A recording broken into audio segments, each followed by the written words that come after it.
20여 년 전 중국 광저우에서는 광저우 경제기술개발구라고 불리는 지역이 있었습니다. 그러나 표현만 경제지구일 뿐 해당 지역에는 산과 언덕이 즐비한 황무지였죠. 그런데 한 한국 기업이 이곳에 공장을 건설하면서 놀라운 일이 벌어지기 시작합니다. 중국 내에서도 낙후된 지역으로 손꼽히던 곳에 상권이 생기고 고층 아파트가 들어서는 등 내로라 할 만한 도시로 변모한 것이죠. 헌데 그로부터 18년 후 이 한국 기업은 중국 공장을 철수하겠다는 결정을 내립니다. 장기적인 협력을 약속했던 중국 정부의 뒤통수치기, 그리고 이 한국 기업의 핵심 기술을 빼내기 위해 혈안이 된 중국 기업, 임금 인상을 요구하며 파업을 밥 먹듯 하는 중국인들 때문이었죠. 그런데 이 한국 기업이 철수하고 채 1년도 지나지 않아 광저우는 완전히 달라지고 맙니다. 오늘은 광저우를 먹여 살리다시피 했던 LG 디스플레이가 떠난 후 광저우의 실제 현황을 영상과 함께 전해드리겠습니다.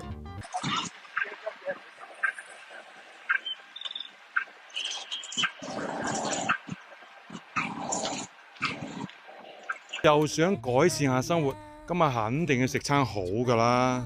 你齋睇呢啲破爛風嘅裝修啊，就知道我哋啲月入3000蚊入去消費都係冇問題噶啦。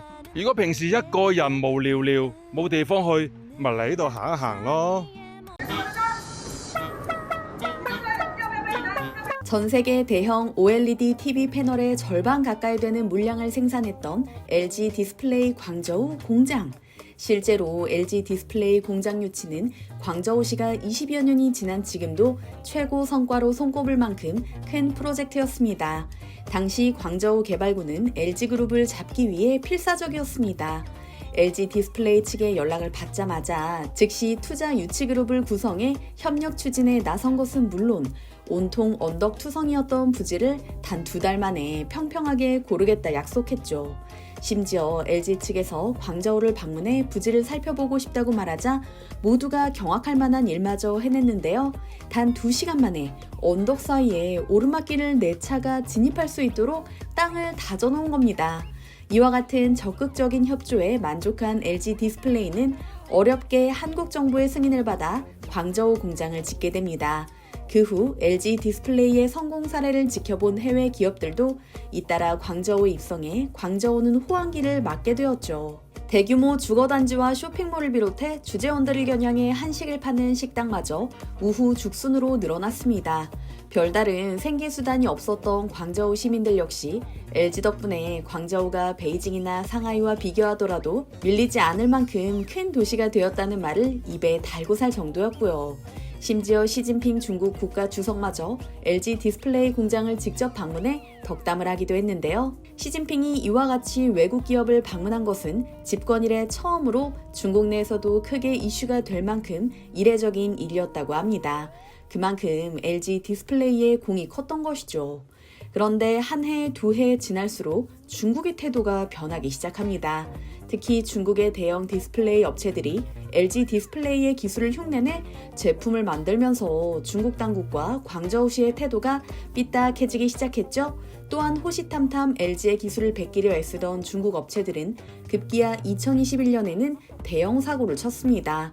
LG 디스플레이 중국 공장이 보유한 대형 OLED 패널 양산 기술이 중국 경쟁업체에 넘어가는 사건이 발생한 것이죠. 중국 업체들은 LG 디스플레이에서 일하던 직원 2명을 고액의 연봉 및 뒷돈을 챙겨주는 방식으로 핵심 기술 및 광저우 공장 설계 도면 등을 빼돌린 겁니다.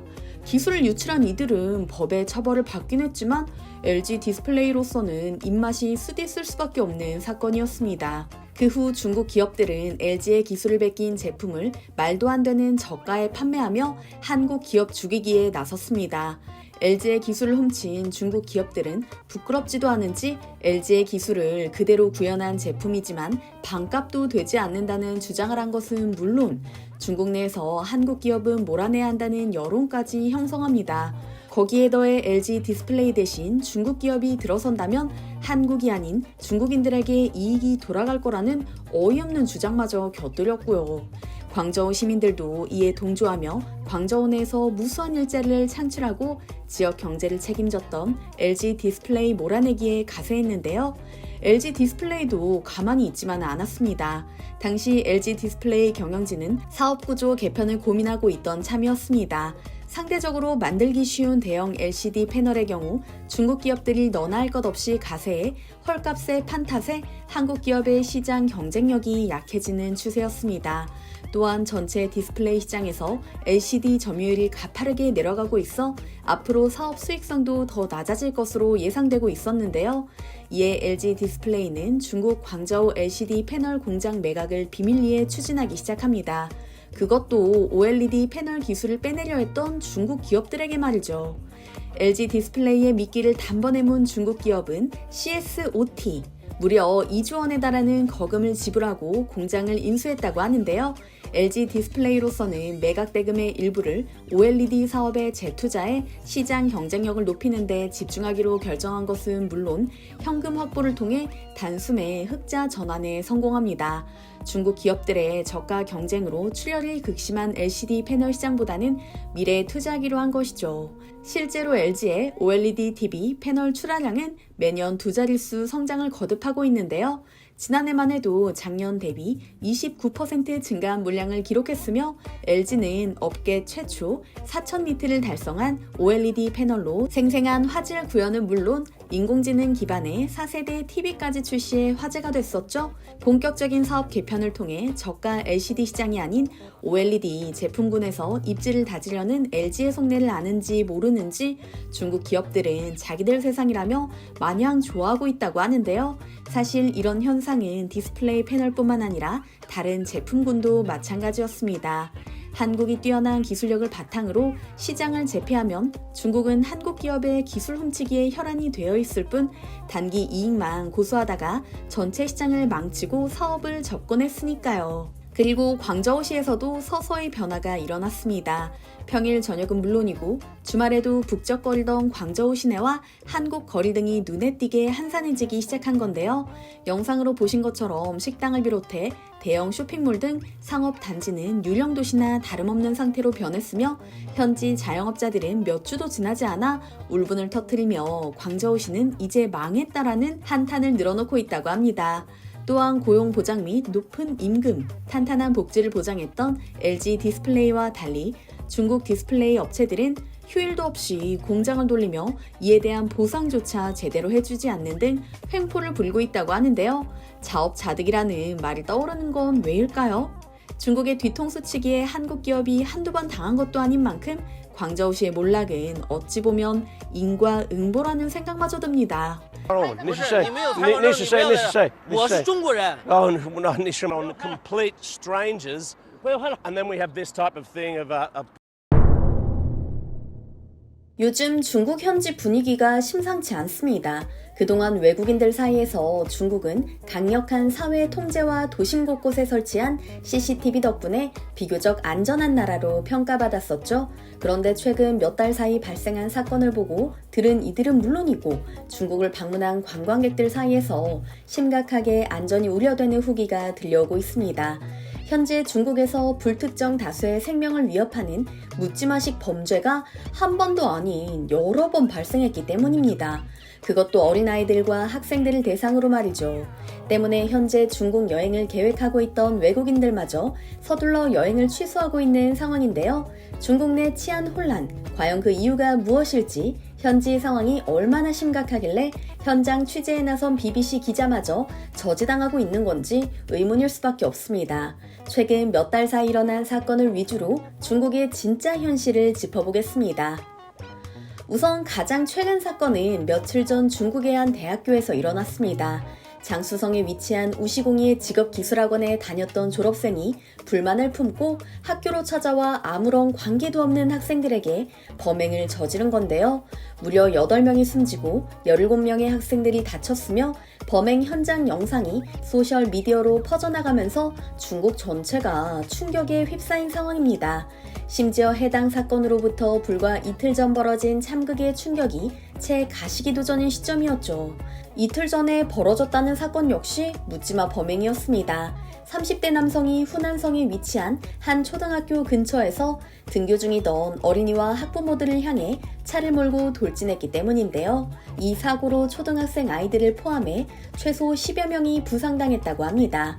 현장에 있던 주민들은 분노한 나머지 황 씨의 차창을 부수고 그를 끌어내 집단 구타했다고 하고요. 주변에서 지켜본 사람들마저도 눈치챌 만큼 고의성이 다분했다는 이야기인데요. 우시궁의 직업기술학원에서 벌어진 사건도 철저히 계획된 범죄이긴 마찬가지였습니다. 피의자는 21세 남성 쉬모 씨로 시험 미통과로 졸업장을 받지 못하게 되자 불만을 품고 이와 같은 범죄를 저질렀다고 하는데요. 심지어 범행 직전 자신의 소셜미디어에서 유서까지 남겼습니다. 자신에게 졸업장을 주지 않은 학교를 원망하는 것은 물론 자신이 근무하던 공장의 근무 환경에 대해 불만을 터뜨리며 자신의 범행 동기가 개인적 원한이 아닌 취업난, 생활고 등 경제적 이유라고 진술했죠. 그런데 이와 같은 묻지마 사건이 한두 건이 아니다 보니 국제사회에서는 중국 내 치안이 엄청나게 불안한 상황인 거 아니냐는 의문마저 제기되고 있습니다. 최근 몇 년간 경기 침체에 의한 중국인들의 사회적 스트레스가 극에 달한 상황이며 빈부격차로 인해 박탈감을 느끼는 젊은이들이 엄청나게 많다고 하는데요. 언론 통제를 비롯해 각 개인의 소셜미디어까지 검열하는 중국 당국이 컨트롤하지 못할 정도의 상황이다 보니 실제로는 묻지마 범죄가 더 많을 것이라는 예상까지 나오고 있는 거죠. 언급된 사건 이외에도 지난 16일 장수성에선 한 대학생이 무차별 난동을 벌여 8명이 숨지고 17명이 중상을 입었으며 12일 광둥성에서 60대 남성이 차량을 몰고 스포츠센터에서 운동 중인 주민들을 향해 돌진 35명이 사망하고 43명이 다치는 대형 참사가 발생했습니다. 8일 동안 벌어진 사건의 피해자만 해도 최소 110여 명이 훌쩍 넘는 셈인데요. 대부분의 범행 동기가 경제적 어려움, 사회적 불만이었다는 점에서 앞으로 중국 내에서 불특정 다수를 겨냥한 범죄는 더욱 늘어날 것으로 예상되고 있습니다. 상황이 이렇다 보니 조만간 중국 여행을 계획했던 외국인들은 고민에 휩싸였습니다. 특히 앞서 보여드린 BBC 중국 현지 특파원의 영상이 온라인상에서 크게 이슈가 되면서 사실 은폐하기 급급한 중국의 현실을 그대로 보여준다는 평가와 함께 외국인 역시 범행 타깃이 될 수 있다는 의견마저 나오고 있는데요. 잠시 BBC 보도 영상을 보여드리겠습니다. People in China are in shock following events which unfolded in front of this stadium.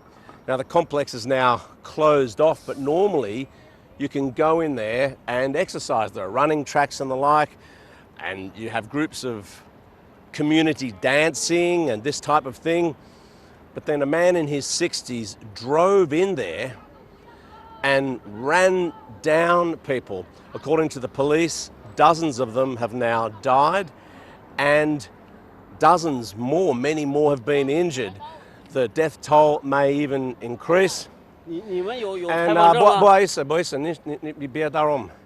所以 come up here a bit, Ed. So we're just getting hassled here by 你是谁？你为什么打扰我们？你是谁？你是谁？你是谁？我是中国人。Oh, no, 你是吗？No, so you're obviously getting hassled here by these people. So we'll just walk over here a little bit. I don't know if they're obviously being organised by the party to try and stop this type of thing happening. No, 报警吧，去报警吧，去报警，不报警。Xi Jinping has called on officials all over the country to try and settle community disputes to prevent this type of thing happening in the first place. And I suppose, what is he going to say after all? It's a really inexplicable event. According to the police, this official, the official reason they're giving is that this man was upset about his dispute with his wife after the division of his property following on complete strangers.